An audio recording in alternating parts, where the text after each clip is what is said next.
People are wired differently, and that comes down to even just how we view the world and how we parse out information. And one of the things that I find interesting is that a lot of people seem to be wired to, if something is 1 degree different than the thing next to it, then it is a completely separate and total thing. It's a different thing and is worthy of its own categorization. And then other people will look at things, and I'm honestly a bit in this category myself, other people will look at things and say, yeah, it's within 3 ballparks of the thing, so it's all the same. And the fact is that differences and similarities are both extremely important. And regardless of whatever your baseline wiring is, you need to understand that both similarities and differences do matter, and that understanding similarities and differences is going to help you be able to create a better network in your mind of how things fit together and how things don't fit together, and what things are going to be appropriate and what are not going to be appropriate, where those 1 degree changes are going to matter enough to make or break the difference, and where they're not. You have to be able to parse those things out. So one of the things that a lot of people will talk about is like, for striking, they will talk about different kinds of impact. Now, on the base level, most people will say, kind of a snapping hit versus a pushing hit or something like that. And then other people will say, oh, there's 5 different types of impact, and so on and so forth. And from just a basic scientific perspective, impact is impact. You hit something, you create a collision, and some of that force gets transferred and into the object that's being collided with, and some of that energy is lost, converted, whatever.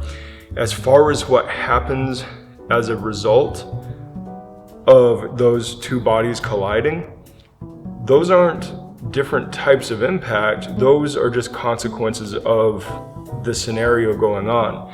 So if there is an angle of deflection, if there is a bounce back, if there is a continued drive and push, those are all things that are going to be somewhat scenario specific. Now, when you are training, can you train those different effects kind of on purpose? Yeah, you can.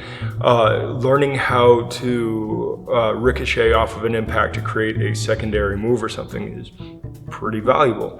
Learning how to bounce off of the impact into a new ready position or another technique is really valuable. Learning how to drive through and move the target is a really valuable thing. These are all valuable things.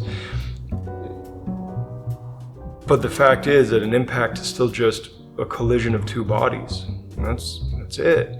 So in many ways, right, the similarities and the differences are important. And if we were to say they're all the same, well, no. But if we were to say, well, they're all different, well, no. The big broad stroke of what is a collision, it's a big bucket. And then inside that bucket, you're going to have a bunch of nuance. And you can do that with anything that you categorize. You're going to have a lot of categorical things that you build up. Your brain goes into categorical thinking all the time. It's shortcutting. It reduces your neural processing power, saves energy. You cannot not do that. It's just an automatic process that your brain goes through. But if you can learn how to recognize, oh, when I categorize things, it's just a model and all models are wrong, then you leave it open for adjustment based on context, which is a really, really, really important thing. So do you need to make subtle modulations from time to time? Yeah, but is it also okay to go, yeah, this is all the same stuff? Yeah, just don't be so hard-headed to think about it, religiously, that this is the way and the truth. No, there's kind of the big broad stroke, the big vague, the big categorical, this is a thing, and then there's the nuanced, but in this scenario, it's slightly different than in this scenario. And you have to be able to play both sides of the coin. Thanks for watching. Like, subscribe, share, give the dog a bone.